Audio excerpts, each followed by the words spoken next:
Olá para quem está desolado, como já dizia o poeta G.C. Quirino, né? Diz ainda que é morto, é vivo. Como vai, pessoal? Sejam bem-vindos, sejam todos muito bem-vindos a essa nossa live diária hoje, começando um pouquinho depois do horário, mas estamos aqui após problemas técnicos serem resolvidos. Então, pessoal, hoje, como proposta das doses da psicologia infantil, que nos comprometemos todas as segundas-feiras às 11 horas, estamos tratando a esse respeito, estamos aqui hoje para fazê-lo mais uma vez, recebendo a grata satisfação de ter esse contato com vocês, né? Daniele Faria já mandou um bom dia, professor. Bom dia, Daniele, como vai? O Matuto adaptado, como é que vai, meu querido? Vamos se encontrar, viu? Tem que marcar aí uma ida lá na fazenda pra gente poder bater um papo e falar sobre o nosso Nordeste. Bom dia, Petrúcio, como vai? Tudo bem? Seja bem-vinda. Fico muito feliz em você estar por aqui, viu, Assuélio? Muito feliz mesmo. Como você sabe, eu acompanho seu trabalho é espetacular. É um primor, é um primor. Eu tenho muita alegria quando vejo o seu perfil. Cris Coelho, bem-vinda, Cris, tudo jóia? Um prazer lhe receber. Então, pessoal, hoje nós nos propusemos a tratar sobre os sabores e os dissabores das telas. Ei, Bruno, seja bem-vindo. Por que razão? Por uma questão muito simples. A gente vê nas redes sociais uma espécie de cruzada contra as telas, né? Cris, que é de Rondonópolis, que alegria, estivemos juntos, né? E, claro, obviamente, inclusive eu tenho tratado no meu perfil em diversos momentos sobre os perigos, os dissabores, vamos dizer assim, das telas, né? O quanto isso é prejudicial em excesso e como destrutivamente isso se coloca na vida, principalmente de nossas crianças que não dispõem de recursos psíquicos suficientes para fazer o devido enfrentamento a essa situação, né? Às vezes um apelo muito forte, uma forma muito agressiva de aprender a atenção das crianças e, obviamente, que trata de uma ferramenta muito perigosa e nociva, né? Se não tratada da forma adequada e se não tratada de forma mediada com essas crianças, principalmente por parte dos pais. Porém, o que eu costumo colocar é que em todas as coisas a gente pode tirar, né, ganhos, né, mesmo em situações que aparentemente nós só enxergamos perdas, né? E por essa razão eu coloquei o tema dessa live como sendo os sabores e os dissabores das telas. Bem, nós não podemos olhar para as telas somente como um problema, né? Visto que, como eu sempre costumo dizer, né, nós não estaríamos aqui juntos e nós não faríamos uma série de trabalhos na área das diversas áreas no âmbito da, da internet se nós não estivéssemos nos utilizando de telas. Então, as telas de um todo, ela não pode ser, vamos dizer, demonizada e não pode ser tratada de forma a estarmos o tempo todo fazendo um movimento de repulsa. É necessário que primeirissimamente entendamos o que é as telas, o que significa as telas, o que elas representam, para que a gente possa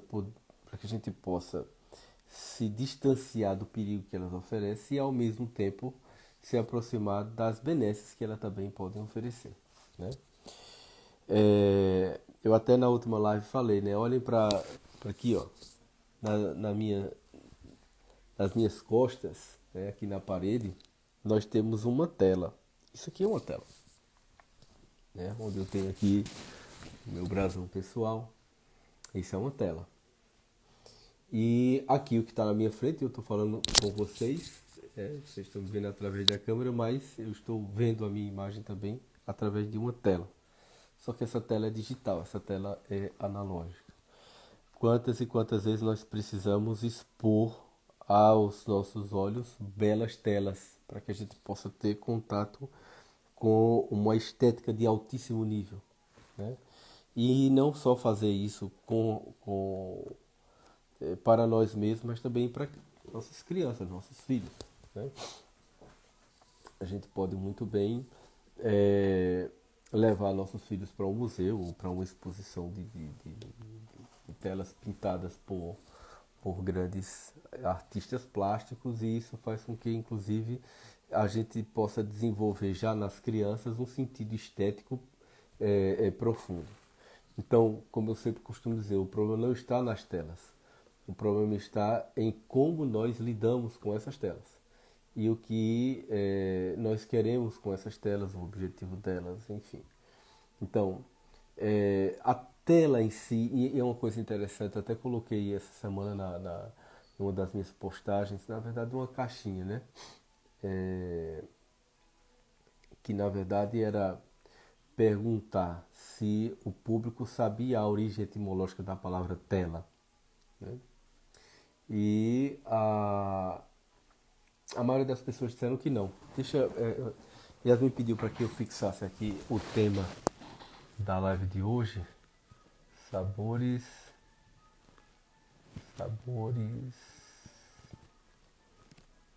e dessabores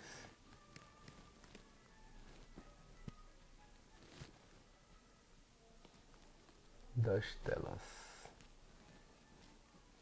Pronto. Deixa eu fixar aqui. Pronto, está fixado. Então, voltando, eu perguntei em uma das postagens a respeito do conhecimento que o público, né, tem a respeito da origem etimológica da palavra telas, né? E a maioria esmagadora das pessoas disseram que não. Então a gente está o tempo todo falando sobre coisas que a gente desconhece o significado e a origem etimológica das palavras que a gente se utiliza. Olha só, tela tem a mesma origem etimológica da palavra tecido. E por essa razão, inclusive, esta tela que está aqui na parede, ela foi pintada sobre um tecido, sobre uma trama de fios, né, que deu condições de um artista, caso em especial meu cunhado Fabiano, pintar sobre essa tela, sobre esse tecido, essa imagem, né?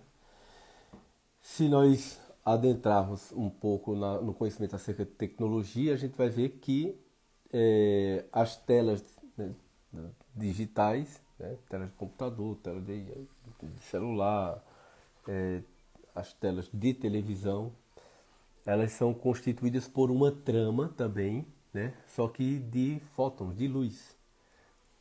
Se ela for monocromática, como eram as TVs antigamente, né, é só preto e branco, e ali faz todo um jogo de tonalidades que vai nos dar as formas e tal. E se ela for colorida, né, ela vai ter uma trama de luzes que emitirão uma determinada coloração que, em associando-se, trará a essa imagem perfeita da qual nós estamos tendo acesso agora. Mas é uma trama, é um tecido, porque um tecido é uma trama, né?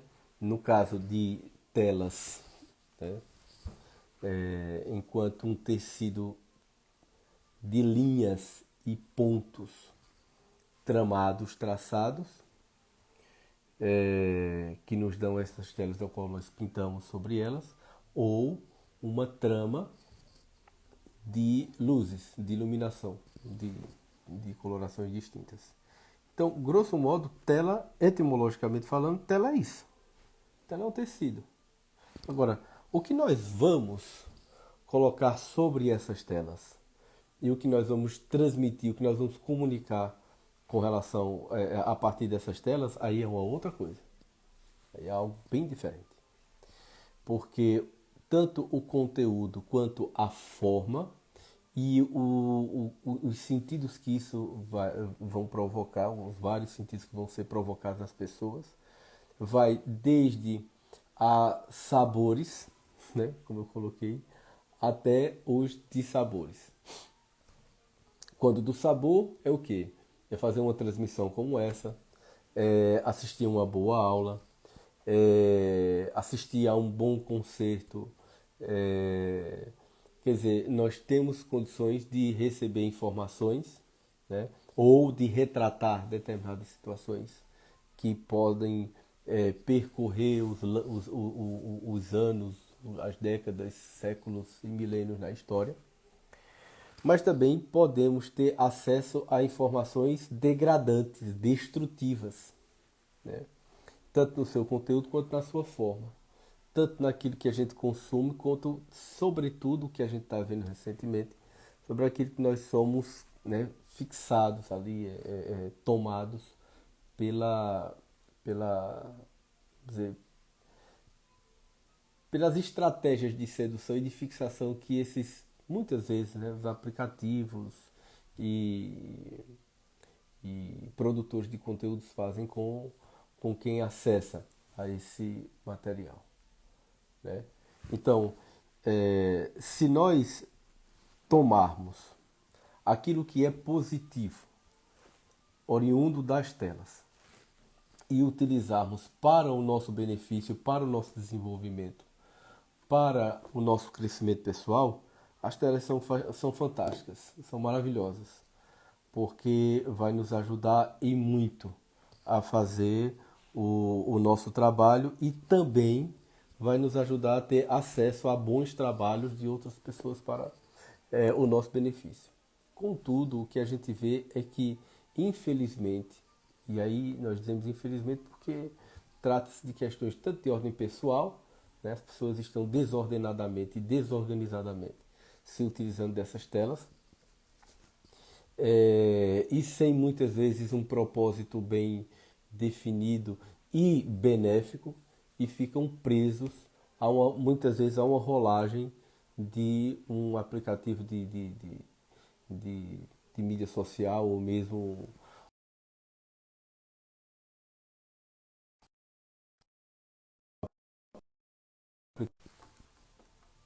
voltou. Então, há um aplicativo de notícias e simplesmente a gente fica o tempo todo rolando, rolando e numa rolagem sem fim. Isso para um adulto poder controlar, de certa forma, nos traz uma certa, vamos dizer assim, espera-se inclusive que nós tenhamos um certo domínio com relação a esse material, né? A gente pode chegar e dizer, não, tá aqui, não vou usar mais isso a partir de agora. Mas, quando se trata de crianças, e esse é o nosso principal objetivo aqui, a criança ela não vai ter a força psíquica suficiente para dizer isso aqui eu quero, isso aqui eu não quero. Isso aqui eu posso, isso aqui eu não posso. Isso me interessa, isso não me interessa. Isso vai me desenvolver, isso não vai me desenvolver. Ao contrário, são feitas inúmeras estratégias para a captação dessas crianças, com paleta de cores, com intensidade de luminosidade, etc., que vai fazer com que a criança fique presa àquele conteúdo e fique se sentindo incapaz, inclusive, de ficar livre daquela tela e do que aquela tela tá transmitindo. Isso é um problema gravíssimo, isso causa um transtorno sem tamanho. Por quê? Porque nós percebemos, não só por ocasião de a gente estar lidando diretamente com crianças, né? Sejam pacientes ou sejam mesmo as nossas crianças do cotidiano, mas que a gente vê isso em estudos e na própria literatura, que quando uma criança está exposta às telas durante um tempo importante, se você naquele momento for retirá-la, né, sobretudo de forma abrupta, ela vai entrar em crise. Ela vai desenvolver ali uma crise, da qual ela vai ficar extremamente irritada, né? É como se ela tivesse sido arrancada de um lugar onde ela estava completamente envolvida e recebendo estímulos e excitações visuais. E no momento em que você retira esse aparelho dela, ela simplesmente vai sentir como se ela tivesse se desconectado, né, de uma realidade que na verdade não é a realidade, é uma experiência de virtualidade, só que aquela experiência de virtualidade dá àquela criança a sensação de que ela está vendo uma realidade sem estar. Por quê? As crianças têm dificuldade de separar o que é fantasia e realidade, imaginação e realidade. Elas têm um poder de amplificação daquela experiência da qual ela está vivendo, porque ela tem essa igual, né, ainda limitação de separar o que é real e do que é fantasia. Então ela está vivendo ali aquela fantasia como se ela estivesse dentro daquela realidade, como se ela vivesse aquela realidade. Não por acaso, as situações em que, recentemente, inclusive eu acho que talvez vocês devam ter recebido esse vídeo também, de uma mãe, né, que filmou registrou todo um ambiente destruído por um filho que teve o computador retirado. O computador foi um smartphone, uma coisa assim. Quer dizer, uma tela, né, foi retirado de uma tela.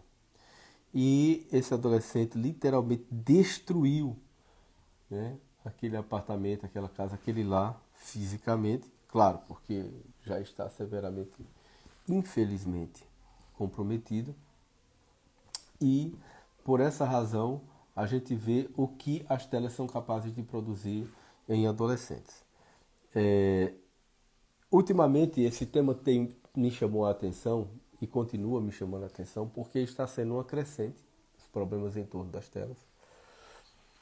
E o sofrimento dos pais sobre isso também tem aumentado, obviamente, de forma muito acentuada, sobretudo porque em alguns casos os, os desdobramentos têm sido fatais, inclusive, infelizmente, até fatais. Por quê? Porque os níveis de frustração, a capacidade de suportar a frustração dessas crianças estão cada vez menores e, de certa forma, essa frustração difícil de ser manejada por aquela criança, associada ao grande apelo que as telas têm de fixação dessas crianças como estratégia até de controle, porque eu coloquei isso na live passada, eu acho que é sempre bom a gente estar relembrando, até para que a gente possa entender de onde a gente está partindo e sobre o que nós estamos falando. A palavra cibernético, cyberespaço, a gente não para pensar, mas etimologicamente a palavra cyber significa, que vem do grego, significa governo. As pessoas estão sendo governadas, né, por esses aparelhos e por esses aplicativos e por esse universo virtual. Isso é uma forma de governar, de conduzir as pessoas. E é claro, quanto mais ou quanto menos, na verdade, né, recursos você tiver, e no caso as crianças têm pouco recurso para isso, de se autodeterminar, mais uma determinada situação, mais um contexto, né, pode governar, ou mesmo estratégias podem governar uma pessoa. E a gente vê muito as crianças sendo governadas, né, por conteúdo, e adultos também, conduzidos, governados no sentido de conduzidos, né? É conduzido por uma notícia, é conduzido por um programa, é conduzido sem que elas parem para fazer uma avaliação, uma reflexão, uma ponderação acerca daquele conteúdo que ela está tendo acesso, né? É muito importante a gente ter essa compreensão, porque se nós não tivermos o devido conhecimento do que se trata esses recursos tecnológicos, as serventias deles, vamos dizer assim, e o que isso pode nos trazer de benefício ou não, nós podemos facilmente ser conduzidos e levados aos malefícios que esse, é, esse recurso pode nos levar, né? Pode nos trazer grandes dissabores, né? Como, por exemplo, crianças vão ter dificuldades de fazer qualquer uma outra coisa, né? Inclusive, sobretudo, de brincar, que é a experiência mais importante que se pode ter na infância, né? É o brincar. Elas podem estar sendo impedidas de brincar porque elas estão o tempo todo com o smartphone nas mãos. E aí a gente diz isso sempre. Uma criança que não brinca é uma criança que nitidamente apresenta um sofrimento psíquico importante. As crianças, elas espontaneamente e livremente estão dispostas a brincar. É inclusive um sinal importante de saúde psíquica essa brincadeira. Quando essa criança ela não brinca e ela fica com um smartphone nas mãos ou um tablet ou fica na frente do computador, elas não estão brincando, ao contrário, elas estão em um processo de adoecimento psíquico. Essa é uma verdade inconteste. Por quê? Porque elas estão sendo impedidas por toda uma estratégia de controle, dominação e de governo que esses meios de comunicação têm, de elas realizarem suas vidas. Ao invés disso, elas ficam apenas consumindo aquele conteúdo de forma compulsiva, ou seja, vivendo uma experiência de compulsividade, sem se dar conta, claro, porque elas não têm essa condição e essa capacidade ainda de se dar conta dessa manipulação, e está entrando em um processo gradativo e contínuo de destruição, de autodestruição sem mesmo se perceber.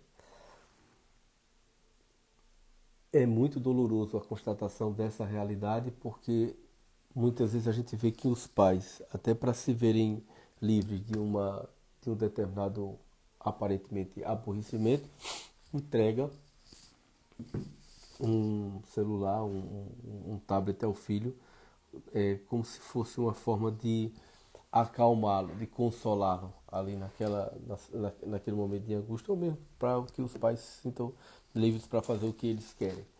E não se atentam para o fato de estarem expondo seus filhos a um perigo terrível. Dentre eles, e o mais grave de todos, impedindo que ele possa viver livremente, realizar suas disposições, suas tendências de vida livremente, né?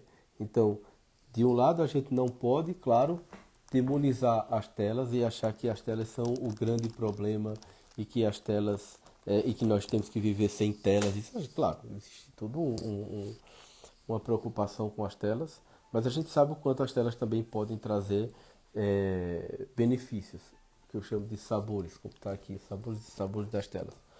Mas a gente tem que ter muito cuidado e, portanto, a prudência ela vem a calhar nesse momento, porque a prudência é exatamente a capacidade de discernir entre o certo e o errado, o bem e o mal. Então, com prudência, a gente consegue lidar com esses recursos tecnológicos.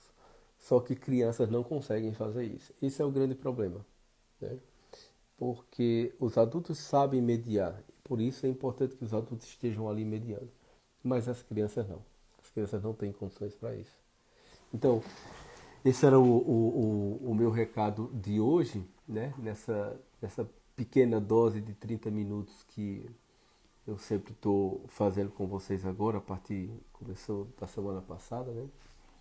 Mas que vai se estender agora nas próximas semanas, em que hoje me dispus a tratar com vocês sobre os sabores e os dissabores das telas. Deixa me ver, Yasmin mandou um recado, não sei se foi no privado. É porque tem algumas perguntas que me chegam também no privado, então aqui no direct. Ótimo, Miami, muito bom. Que bom que você entendeu como esclarecedor. Cris está por aí. Emily. Pois é, vamos aprender a fazer essa diferenciação, né? De não achar que de tudo é um problema, mas também não se render, né? E não se deixar levar por esse recurso. Nos adultos a gente vê, por exemplo, o quanto os celulares são capazes de tirar inclusive a capacidade laboral das pessoas. As pessoas deixam de estar trabalhando e desenvolver as suas tarefas do cotidiano para estarem manuseando ali, enfim, às vezes levado pela situação. Deixa eu ver o que é que Cris está colocando aqui. Obrigado, doutor. Estou com 3 pequenos em casa. E quero ajudar na educação dos meus netinhos. Sim, com certeza.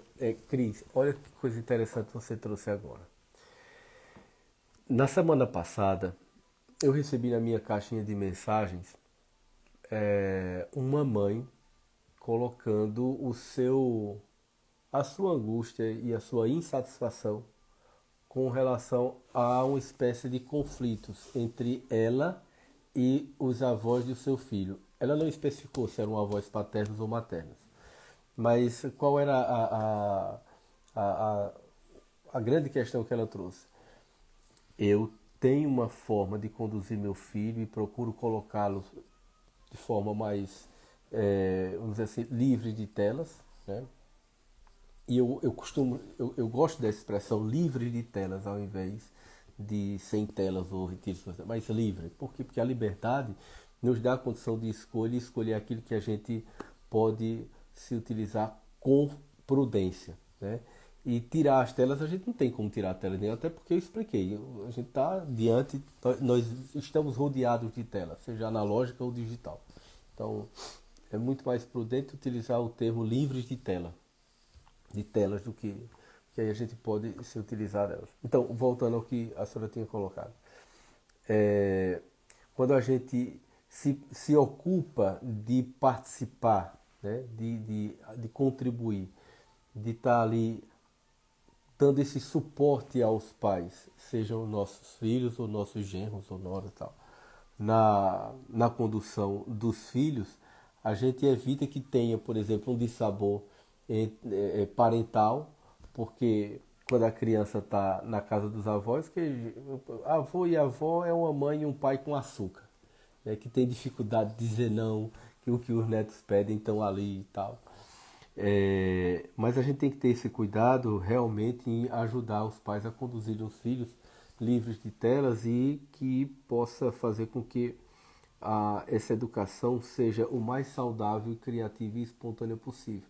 E esse comprometimento, essa atenção dos avós para esse trabalho é fundamental. Então, parabéns por essa sua não preocupação, mas essa já ocupação em contribuir com a educação dos seus netos nesse sentido. Parabéns mesmo. Bem, gente, já estamos chegando aqui ao final dessa live. Como eu disse a vocês, a proposta é que nós encontramos durante essas doses de 30 minutos. Mas qualquer observação ou pergunta ou dúvida, se vocês quiserem tirar a esse respeito, eu estou à disposição de vocês. Cris mandou um outro recado aqui. Minha filha já educa eles livre de tela. Muito bem. Procuro não atrapalhar. Ótimo, ajuda muito. Não quero ajudar efetivamente entendendo isso e corrigindo. Claro, claro. Que bom que ela também está atenta a isso, né? Luaninha está dizendo que Cris é a melhor vó do mundo. Muito bem. Gente, foi um prazer estar com vocês mais uma vez, né? Kelly, deixa eu ver o que é que Kelly... deixa eu ver... Eu não vi essa mensagem ainda. Você pode repetir, por favor? É o tempo que eu... Jorge chegou. Os pais que possuem uma sobrecarga de trabalho e pouco tempo, o que fazer?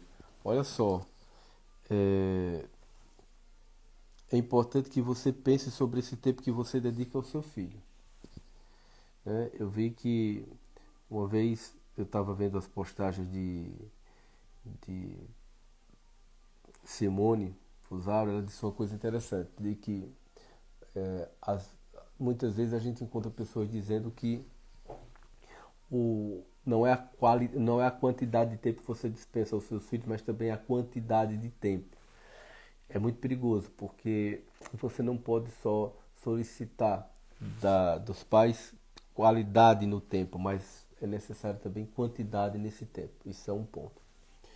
E o outro ponto é o seguinte: às vezes os pais, com o sentimento de culpa e de remorso, né, querem agradar os filhos no pouco tempo em que eles estão ali com eles. Não façam isso.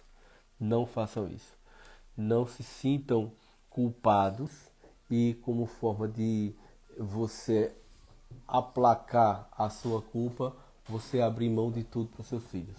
Vocês podem estar potencializando ainda mais o problema e o sofrimento deles.